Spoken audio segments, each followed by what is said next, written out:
And we are back and we're moving into our first conversation for this morning. And of course, we are getting you ready to stay motivated for 2020 on those goals that you've set for yourself. And so joining us, we have two representatives of Chamberlain Consulting, no strangers to getting people motivated, especially professionally. And we have Dr. Dionne Chamberlain, who is the Managing Director. And we have Trudy Joseph, who is the Coordinating Consultant. Good morning and welcome. Thanks for having us. So let me just start off with a bit of questions about you guys. So you have an agenda that you set out and you work with professionals to get them motivated to better themselves and to be more productive. What kind of goal setting process do you go through for a new year? One of the things that we start off from about October, November, we actually do a weekly blog, has been going on for about 7 years. And what we send out to all of our clients is choose a word. Yeah. Not necessarily a resolution, but choose a word that you want to live by or for or with for the upcoming year. And that is how you set the direction of where you want to go. Mm-hmm. Many times we look at these resolutions as a one-off thing that we want, and then we wait for January to get it, by the way. Mm-hmm. So we want to lose weight, but we're going to eat up everything during December, and then we want to get it. The reality is that resolutions will always fail, and will always fail very quickly during the year if you don't make it a New Year's decision. Mm-hmm. So we don't do New Year's resolutions, we do New Year's decisions, because nothing is more strong than a made-up mind of a human being. Yeah. Once you say, I am going to do this, you absolutely get it done. Yeah. But I'll let Trudy tell you what we do internally, and we started off working on ours yesterday, actually. So we're working on our vision board, and again, we do it as a team. And what we prescribe to is whatever we suggest to our clients, we do internally. So we're not there trying to do like a menu. We read books and we say, okay, this is what is occurring. We test it, we try it, we see if it works. Even in our sessions, we let people know we're struggling in this area, or I need assistance here, and we let them know that we are real. So talking about the vision board is not just I want to lose weight. What is it, or how does it compare to what else you want to do? Maybe it's for you to be healthy for your children. You want your children to also lose weight. You want to focus on spirituality, but it's for you to build more relationships or more meaningful relationships. So it ties into other things. So it's not just about one item. It's about your personal goals, your financial goals, your relationship goals. How do you see this big picture?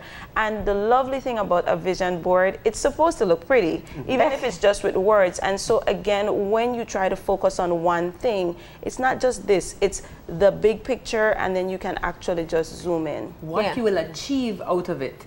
Because losing weight, that's good. Losing 5 pounds is good, but what will you gain? You will gain when you get older, bones won't ache as much. You know, you won't have as much heart problems. Diabetes, which is, I mean, doctors nowadays are telling you that you are pre-diabetic. And that you're pre-malignant for cancer, and you're all of this stuff. Everything that occurs in life, and to us and around us, we have to start taking ownership and responsibility for. Many times we will say, I don't know how this happened to me. We all know how everything happened to us. Every relationship that failed, we know how it failed. Every time that we ran broke, we know how and why we ran broke. Everything. But the issue that we have is that we don't want the ownership and accountability at that granular level. So again, visioning, missions, resolutions, and decisions have to be, what do I want ultimately? So it's your goal, your dream, but you visualize it. Once I have it, what will it look like? And that is what goes on your vision board. So that when you start performing in your daily life and using that word that you're going to use, then you will get there. My word for this year is to serve. And serving is not only serving others, it's serving me. I need to take care of me, because I realize that many times we get so crazy in life that those are the simple things that we need to do. A lot of times we want these big resolutions, you know, 50 pounds, $20,000, I mean, all of this stuff, when in reality, we just need to take bite-sized pieces of our dreams and work on that day to day. And that's how it gets sustained. The vision board is what we believe is your Bible that you refer to. I keep mine in the bathroom. That's the only private time I have.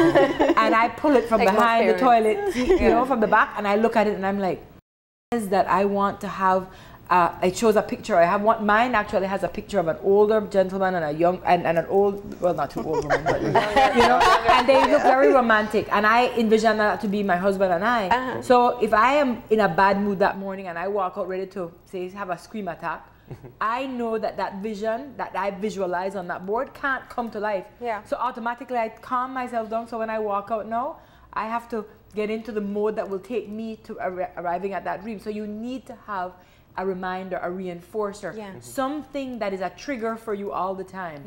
And it doesn't matter what it is. Find what your trigger is, whether it be a vision board or it be an item, whether it be something, but that is how you stay on course. You know, it's interesting because I think that the idea of resolution sometimes get a bad rap. And yeah, if you're saying I want to lose 100 pounds in 2020 with no plan and there's no reality grounded in your decision, that's clearly going to set you up for failure.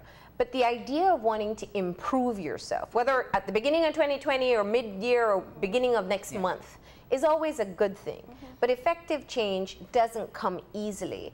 And one of the challenging parts is also being able to prioritize. Trudy, when you laid out all those focuses just now, I was like, whoa, where do you start? Because we all want to improve all aspects of our lives.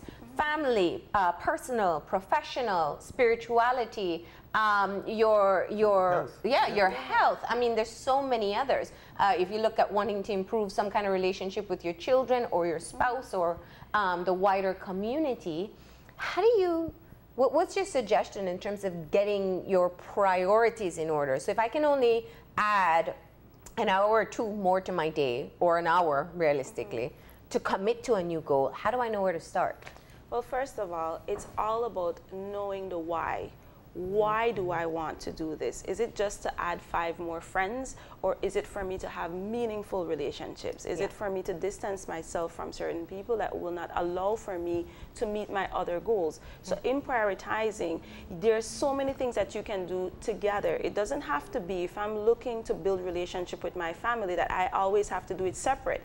I can actually have get-togethers where it's not about just us talking, but us having meaningful conversations, getting a mediator in. So it doesn't have to be that you're going to work on individual stuff. We're working on this together. If it is that we're going to be saving money at our job, when it is that we go to work, everyone knows that we all want to eat healthy. So because we mostly bring our food from home, then it is that if Miss D smells something that is not something I'm supposed to be eating, then clearly she's going to come to me. But Trudy, you said that. And so you have your brother's keeper. That also keeps you in line. But people would sometimes say you don't share your dreams with everyone because they're actually people who are very negative. Again, your circle is very, very important. And so my word this year is positivity.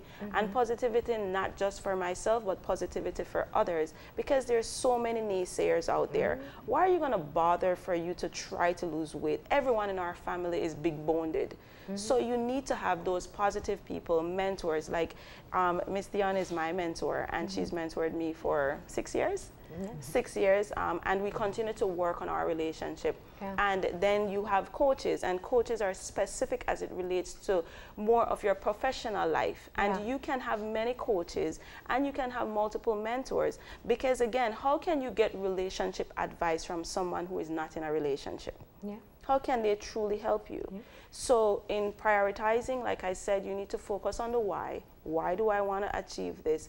By when do I want to achieve it? And so when it is that you have those hard times, then you will know, why do I need to continue to commit to this? It's not just for me to, like I said, say that I did it, but I'm going to achieve this in the longer run. And I also wanted to talk about when people do set, big goals or resolutions or something, it's just natural that at some point we do stumble along the way. One of the most common ones, is, let's say it's about health, exercise. We're gonna go to the gym, and then for whatever reason you miss one day, then one day turns into 1 week, which turns into 1 month. How do we not sort of internalize, failures and get discouraged or, stray from our path, if as it were, and keep that mindset. So if we do miss a day, or if we do have a cheat meal, or if we have birthday cake or whatever it is, how do we stay on track? Well, first thing is forgiveness. Many of us don't know how to forgive ourselves. Like, we don't know how to forgive anybody, others or whatever. Veering off the path is not the issue. is realizing that you have and going back on it, which is why, again, where Trudy mentioned that you have to have your brother's keeper and you share your dreams. I mean, if I don't know what you want, then I will bring that birthday cake and I will push it into your face 24/7, right? I will say, let's go to Lychee and go have some chicken. I will invite you to the things that I enjoyed. And it's not because I'm trying to sabotage you. And in your mind, you're like, oh, she tried to sabotage me. Yeah. The reality is that we think that people are thinking about us 24/7 and they're not. They don't even remember that we exist. And so when Marlene says, how do I put in the extra time? When you are focused on where you want to go, it doesn't take extra time. We don't talk about time management within our environment. We talk about self-management because you can't manage time. God gives all of us the same amount of time. You can manage yourself. So say, for instance, figuring out how to put in the time that you need to. I know that when Trudy mentions positivity, there are so many negative influences out there, non-stop, coming at you. Whether it's your friends, your family, you get that phone call from that person that tells you, I hope that unwinds you, unravels you, whatever.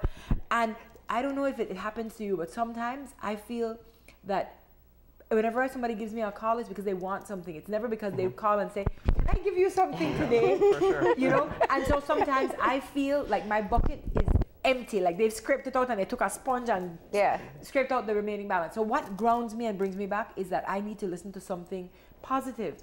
So I listen to a Les Brown or a Wayne Dyer. No, I don't have the time. Like I see, like my husband has the time that he'll sit in the office and he'll take time to do it for like half an hour. I put the headphones in while I'm cooking, and I've learned to buy pajamas that have pockets because I don't change clothes to go cook in the morning. So you put the pocket in. Or terrible thing, put it in the bra, whatever you have one on. And that's how because you need to feed your soul, because let me tell you, you will be fed with everything else that's out there. However, when Trudy said begin with the end in mind, are you worth it? Are you valuable enough to achieve what you want to achieve? I mean, I could tell you, at one point when I was 367 pounds, I realized at that point I started to have children, and my son at 2 years old, I took them to SeaWorld and I had to carry him around because he was sleeping. And by the end of the day, I looked down at my ankles and they were like blown up like this, and I started to cry in the parking lot and I said, I can't do this any longer. So the pull was greater than the push. I needed to do that for him, for my children, for my life to go on better, because I was on a slow, in fact, fast death direction. And so at that very moment, then I knew what I needed to get done, and I started to work. And let me tell you, it's a struggle every day of your life. It doesn't end. And that's what people have to realize. New Year's resolutions cannot be about January to whatever period. We can't get sexy in the gym for Easter only. You know, we won't get what we want. It's a continuous battle, and you will fail. But success is failure multiplied. And if you have not failed, you will never succeed. And so it's constantly trying and trying, re-engineering yourself, going the other way. But the vision board puts you back on track when you veered off. And then you say, you know what? I haven't been good. I've been bad this whole week, but God, the cakes was good and I enjoyed myself. But guess what? Get back on track. Get back on track, because it can't stay off forever. However, in Belize, for instance, I could remember when I was younger, I'd go back to the gym and my gym instructor would go, people like you that never lose weight because you never stick with it. And then guess what? I don't want to go back. I don't want to go to that environment. I don't want to hear you talk to me badly. And I instead of just making use of the opportunity that you are there. Sit you down and say, you know what? Not being here for a week wasn't good for you. But then you belittle me and expect that I'm going to be motivated to come back. And it's a cause and effect. You missed, then you don't want to go back because you know what to expect. You know, it's interesting what you mentioned in terms of going beyond January, and I think that's kind of where I wanted to focus. Just looking at how do you sustain motivation. There's a new motivational speaker, I guess you could call her that, Mel Robbins. She says motivation is garbage. Literally, you're never always motivated because naturally, most people don't like being uncomfortable. And change comes with a lot of discomfort.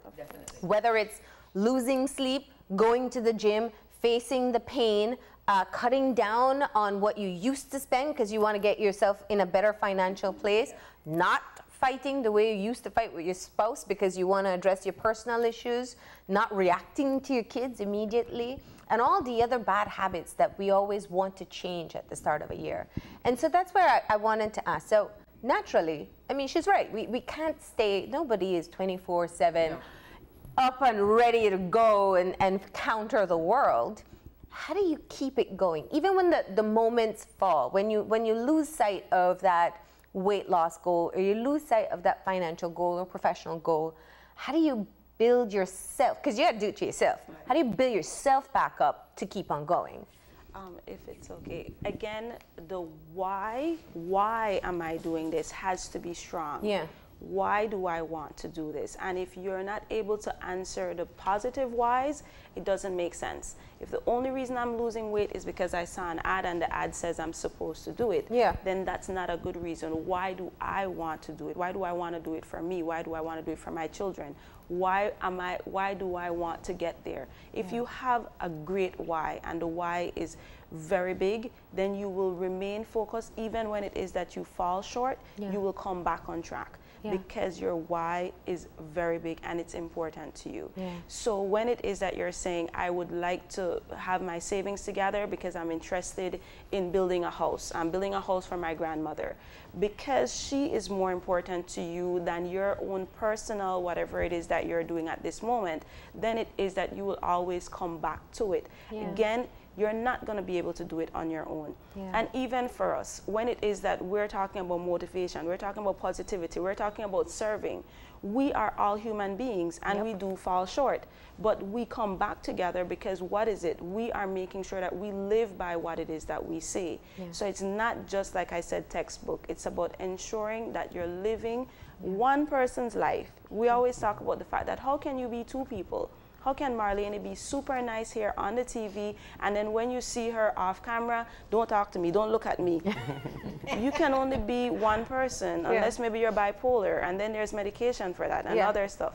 But remaining focused. So it's not about being positive or being motivated every single day. It's about having the support. It's about understanding your why. And I also want to mention that, again, for us, when we talk about motivation for Monday, every single Monday, and it's not every day, every single Monday, you will get the blog, you read the blog, and then you see what part of it actually comes to you. And a lot of times we get messages that say, man, I don't know if you were in my house today, but I really, really needed this. But the inspiration comes from all around. And I can tell you there are some people that will not open the Motivation Monday. They will not go on YouTube and try to find something positive. They remain with the people that drain them.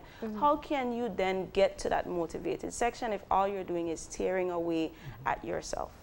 That point that Trudy made is very important. We have, we call them energy vampires. And they suck you dry every day. And so forgiveness, letting go, and honestly, getting rid of some of your friends or whom you deem to be your friends and who your circle is. Sometimes you don't even need to purge your body. You need to purge your soul, your environment, everything around you. And that will help because you it infiltrates you. It infiltrates who you are, and I think that that's a very key point. I want to go back because you keep on saying it over and over. And accountability. It's not so much personal accountability is clearly important. Yes, of course. But there's a lot of there's a lot that you can gain from having someone else aware of your cause, whatever it is that you want to achieve. What are your what are your recommendations in how do you find the right person to be a part of that support system? Because some people have great intentions, but goodness, you don't want everybody watching every meal and being like, oh, you know, you're having 2 slices instead of 1, and you know, like a hawk. Many times, Marlene, these people are already in your life.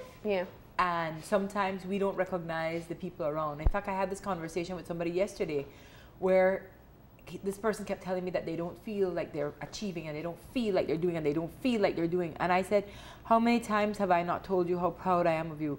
And the person said, I don't really want to hear it from you. I want to hear it from that person. And I'm like, why is it that we choose who we want to validate us? And the reality is that we have to learn to look within an environment and realize who is good for us, who is poisonous for us, and who is toxic for us, and the environments that are toxic for us as well. Because honestly, it's not only about being positive and letting go and all of that, but this negativity that surrounds many of us, it holds us down. I mean, it gets on top of you and it does not allow you to grow, to develop, to fly and become who you really need to be sometimes. And many of us get tied down to the status quo and wanting to be delivering from what people say or what people think or what people do. But the reality is that when we talk about accountability, all of it is right inside of you.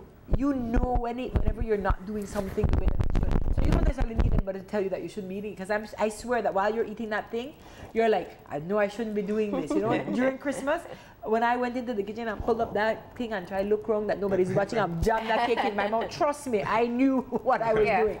The reality is that we are allowed. We have to be, as human beings, allowing ourselves to fail. When you make that resolution at the beginning of the year, you have to say that I am not perfect. Perfect does not exist, but I will do my very best. And we, as human beings, have to be respectful of somebody's best as well. Because your best and my best are two different bests. In fact, Trudy brought this to me yesterday. You know, he said, what were you saying? Oh, my grandmother told me it was a great relationship story. The gentleman apparently had done every single thing he could do for his wife. And so he came to her and he said, I gave you my best. And the wife said, your best is insufficient. And so I told my grandmother, I could imagine the look on this guy's face, you know, because normally you're supposed to, you know, be a little sympathetic and say, okay, I'll continue to work with you. But again, it brought up a great point where it is you have to decide what your standards are. Not because it is that this is where you are now means you need to remain there. And again, that's a part of the personal motivation. Where do I want to go, but why? Why do I want a bigger house? Maybe you have 10 people in one house. I mean, clearly it's uncomfortable. So again, the why is bigger than just because I want my neighbors to see me with a bigger house. So when you're working on it, and again, here the accountability is you and your children, you, your spouse and your children, you, your sisters and your children, we're all working on this together. So when it is that someone is falling on the wayside, we know, come, because all of us will gain from doing this. So we also do what, well, we know we have our leader class in May. May is actually not the middle of the year, but it's a great time for you to be able to come back and again group with other like-minded people to be able to say, what was it that I decided I wanted to do as my vision for this year? Just to note that vision board is not just for a year. A vision board goes beyond. You can do 15 months, you can do 2 years, 5 years, 10 years on your vision board. And that's why again you start with begin with the end in mind. So like in May, we do our leader class, and we let everyone know that leadership is not a position, it's an action. And so we're all leaders in our own right. And so when you're doing your vision board, you do it as a team or you do it individually, you're the leader of your vision. You're the leader for you to be able to get there, because every single day, Victor can come to me and say, Trudy, you said that you're gonna cut out sugar, but every single day I can still cheat and I can put the sugar in. He's only there to help me, to guide me. Ultimately, you will make your own decision. But why? Why do you want to get there? And I think what occurs to me as we've been speaking about, you know, keeping on the path and staying motivated, we also have to address just how difficult it is to just start. It is what your goals is. You know, how do we put on those tennis shoes to go to the gym, or, you know, wake up with the alarm? This year I'm gonna invest in the business, I'm gonna ask out this girl or this boy, you know, how to, you know, to actually build up the courage to actually begin is a huge thing. So do you have any tips for actually starting, you know, in terms of, you know, surrounding yourself with the right people or getting into the right mentality? Like, how do we actually start, you know, when we want to accomplish our goals? It's interesting. We met with a young lady in a company, and she kept telling me that she wants a relationship, right? She wants a relationship. So, and she's tired of being single and whatever. And I said, so what do you do on weekends? Well, you know, me and my family, we hang out. We're very close-knit, all of us. We hang out together. I said, and what do you do on weekdays? Well, you know, we're very big, and so like we all come together to my mother's house and I said, are you all into incest? And she's like, no. And I'm like, well, you're not gonna find a relationship that way. You have to be very practical about your approach. You cannot expect that you're gonna find a relationship sitting in your house with all of your cousins The same thing, I could remember there was one period of my life where I used to hang out we used to hang out with this one guy, and all girls, 10 of us used to go out and we would dance with him and have fun and enjoy ourselves. And I would go home and I tell my mom, I said, you know, I can't understand it, I can't find a relationship and whatever. She's like, which man would look at you all and want any of you? All of you all look happy. And Peter the harem or whatever it is that you all are doing. You don't look available, you don't come off as available. We have to put ourselves in the position. Remember, it's about figuring out what you want, being what you want, and doing what it takes to get you there. The implementation is more important than anything. So you can't just, I want to do this, and you go, okay, it'll happen now because I put it on the vision board and the universe will attract me. This is not mumbo jumbo. Yeah. This is real strategy, goal. Marlene mentioned it earlier. What steps will I take to get there? And remember, there are different ways to do it. And I'll give you an example of 2 years ago, my vision board was personally, my kids were really becoming overweight, and I really didn't want that because I knew that that was part of where I came from, and I wanted them to do it. So I started off with the cooking differently at home. Yeah. But then I realized that they needed to go into a gym. The hardest thing, nobody wanted to go to a gym because when you don't want to go to a gym where everybody's seeing you. You don't want to go into those gyms that you have to be sexy to go to. You know, we have those, right? Yes. So I put them at a very hotel gym that was small, and then they were teenagers, and I found this beautiful trainer. I mean, sorry, but she's physically, I mean, I call her hot. I mean, Dionne, for listening to me, that I'm saying it. And I realized that she would motivate them. My son is 90 pounds lighter today. Nice. And he's motivated and driven to do it because I created the condition, the position, did all of the different parts, because it's not about one thing. And so I had to motivate what he would have been motivated by. We have to make sure that we meet the different needs of the different parties that are there. And I could tell you, don't go to people who are more messed up than you for advice. Like I said, I really need to lose weight or whatever. Like, really? You look skinny to me, and you look really good. So why are we so dishonest? Why can't we just say, yes, you do? I see you popping out of that lately, you need to work on it. Or yes, you need to start saving money because you're wasting every day. I see what you're doing, and you're saying you want this future. You say you want this house, and it's not going to happen. You say you want to do well at work and you want a promotion or a raise, but guess what? You go to work every day late. You do this, you do that. We have to start being honest. And honesty will help. And I think one of what I hear from what you're saying, and it's a very important point to extract, is that it takes work. Of course. It's wanting it, it's having the right reason why we're doing it, and a reason that's compelling enough to keep us on path, but it takes work. And I find that, especially if we go along the lines of the weight loss one, I see it all the time. I'm gonna eat rabbit food today, and then tomorrow it's like, well, I haven't been losing any weight, you know? It takes more than that if it's gonna be consciously changing any other part of yourself. So what we're really looking at are SMART goals. We're looking at being able to strategize how I can be able to change whether characteristics that I don't like, or actually implementing behaviors that I didn't have before. So how do we go about setting this goal in a realistic way, especially if I am a no exercise, night owl, sleeping late, couch potato? You know, how do I even go there? You decided who you were. Well, then you have to decide who you want to be, who you really are, and who you are is that vision. Because you know what? If you did, like, people come to me and they say, I'm a morning person, or I'm a night person, I'm a this kind of person. You decide the kind of person you are. When we were born, I don't think there was ever a little tag that they put on our forehead that said night person, day person, whatever person. Look at the two of you right now. What motivates you all to wake up at 5 in the morning to come here? Wish it were 5. You know, it would be easy. No, I like what I do, and that's the only way I can do it. You see, so it comes back to liking what you do and loving the destination that you will be arriving at, or are arriving at, because of that. And that's why the words that motivation, I can't motivate anybody. You have to decide what will motivate you. And we are human beings, and if we were meant to be on a high all the time, then we'd just be dispensed drugs every morning. Of course. The reality is that that is the flavor of life, the ups and the downs and the feelings and whatever. However, as human beings, and I don't know if you all feel this, but when I don't do what I said I was going to do, I get upset. But I get upset with the world. I don't really get upset with me. That's when I start lashing out and I start having attitude. Like, say for instance, I'm supposed to exercise and I don't. I start to get angry because if I don't achieve my personal victories, then my public victories aren't won, and then I start to decide that the rest of the world better suffer with me, right?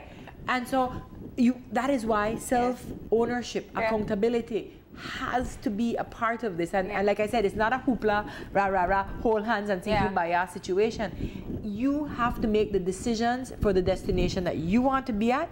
Surround yourself with the circle who will support you getting there. Because we are not islands. We cannot survive alone, no matter how many of us will say that. I see people go to work and say, I will do good at my job because it's about me, and I will not talk to anybody here because I will sit in my corner and do my work. Have you met those kinds? Well, you're not going to do good at work because you know what? Work is about working with other people. And so we have to shift. You don't have to love them. Yes. But you need to respect and work with them. I also wanted to mention that consistency is important. Whenever it is that even though life has its highs and lows, you need to be able to be consistent. Remain consistently good if that's what you want to do, or remain consistently bad. The up and down affects those that are also around you. So consistency is very important. Allowing yourself to be able to fail is important also, but don't let that be your word for the day. Oh, well, I'm human. Oh, well, I'm human. You still need to be able to determine what it is that you're going to do. And when you set your goals, reduce to ridiculous. If it is that you're trying to get $100,000, how much do you need for the year? How much do you need for the month? How much do you need for the week? How much do you need for the day? How will you achieve this on a daily basis? And that's where it is that you might determine, my goal doesn't make sense because it's way out of the ballpark. And even if it is that I win the lotto, I'm not going to be able to achieve this goal within this year. So then I need to change my goal. And it's not for you to set the bar low. No, it's for you to be realistic. So you set your goal high enough for you to be able to achieve, but enough for you to be able to achieve it. Because when you disappoint yourself, then it is that you will then have that ripple effect on those that are around you. And you have, and I think what I hear is just being realistic. Correct. That's what it is. If you haven't been able to save a penny, how do you then save $1,000 for the month? It's not going to happen automatically. You want a little business. I know your next segment's on entrepreneurship. One of the things that I found out in my work life, I wasn't making what I wanted to make, which is why I got into consultancy, because I realized that my day job, I can't complain about my day job for the rest of my life. It's not going to pay me anymore. I'm not going to be able to save anymore because I'm not making anymore. It's just like economics, If you can't make more, you have to cut down your expenses. So you got to figure out how you're going to do that. You can't just complain and motivate. You can't just walk around and say, I'm positive and it will happen, it will happen. And I would speak it into existence. Yes, I would speak it into existence. Yes, you echo what you want and the universe will give you what you put into it, not what you ask of it. So it's important that people don't go away with this, because I've had people come and tell me, God will provide and this will occur. God only helps those who help themselves is what the Bible says too, right? So this pretense that it will just naturally occur, in life is not necessarily only organic. It requires fertilizer if you want your plants to grow well. Requires many different aspects of it. Too. Yes. And you know what? It also requires knowing that it's time to burn the field and start over from scratch, because you know what I've been doing isn't working. So let's leave people with some tips, like some practical tips. I know, and I've heard the stories before. Last Friday we did the concept of doing a personal SWOT analysis, and so I think that being able to give people tools will be helpful. They're watching. They hate something about their life, everything about their life sometimes. It could be frustrated with the job, frustrated with their health, frustrated with just everything that they're doing. How do you move out of that? What are some of the steps to be able to begin the process of having a happier life for 2020? Okay, making it simple for 2020, what we would do typically, we would ask you to take out a little piece of paper, flashcard size or maybe a little note, and you put P, F, and R on it. Personal goals, write out 3 of them. We'd want for one to be a 1-month goal, one to be a 6-month goal, and one to be a year goal. One for financial, what do you want financially? And you put that down, same level, and a relationship goal. And relationships don't have to do with a loved one. It could be with a grandmother you're not speaking to, a mother or cousin, because let me tell you, we have a lot of contention in this country. And you write down the relationships, and the relationship will be with God, with your family, with your friends, whatever, the 3 relationship goals. And then below that, you write possibilities that will get you to that point. So you have that there. The minute you're done, fold it up, put it inside your wallet, or like me, I put it inside the back of my cell phone, because that's one thing I'll be looking at a lot. And you take that out, just like that's your mini vision board, if you want to call it that. And I'll tell you, the minute you commit it to paper, you will have cast it out into the universe and say that's what you want. And then you look at it, and like I'm telling you, it's going to be your little reminder. Ooh, I haven't been good at doing that. Yeah. I better reel back in. Or, wow, I've been doing that really good. And if you've been doing really great, move your 6-month goal up to your 2-month goal and move it up. Because my son told me something amazing this Christmas. He said, Mom, I don't have a problem with people regressing. I love when people go forward. The only thing in life is I don't like stagnation. When a person goes stagnant. So if you regress in your personal goal, that's fine. That means you've shifted, you've changed, you're not dead. And if you move forward, you've done great. But if you've stagnated and you've only been at that one spot, done nothing, not motivated yourself not driven yourself anywhere, backward, forward, whatever it is, then you got to stop being stagnant, because if you're not green, you don't grow. And if you start dying, you will start decaying. And so at some point in time, you have to realize, am I decaying mentally? Have I become so stagnant in my life, in my pursuits, in my goals, in everything? I mean, Trudy started doing her master's yesterday. I'm excited for her because I can see that there's not a stagnation. You know, she's growing. You cannot stay where you are, even if you go backward. Go backward if you have to. Go backward and be a slingshot. Yes, I love that. Because you know what? When you pull back that bow, it can propel as far as you need to be. However, you create your ceiling. Your ceiling is your resolution, your decision, your visualization of where you want to be. And ceilings don't need to exist, by the way. I love it. You all don't have a ceiling here. Isn't that wonderful? Because that means that the sky is the limit, right? As far as you want to go. Remember, greatness is not measured from your toe to the top of your head. It's measured way above that. Reach for your greatness. Figure out what you want, visualize it, contemplate it, strategize, goal making, and get it done. And that's a perfect point to close off on. Thank you so much for coming in and having this conversation with us. We hope our viewers at home feel extra motivated to just do one thing differently, whether it's starting off with writing down the goals or committing to something you know you've always wanted to do. Go ahead and do it. It doesn't have to be for 2020. You just have to get started, right? We're going to go ahead now and take a break. If your goal is to open a new business, we have some tips, some startup essentials, so please stay tuned.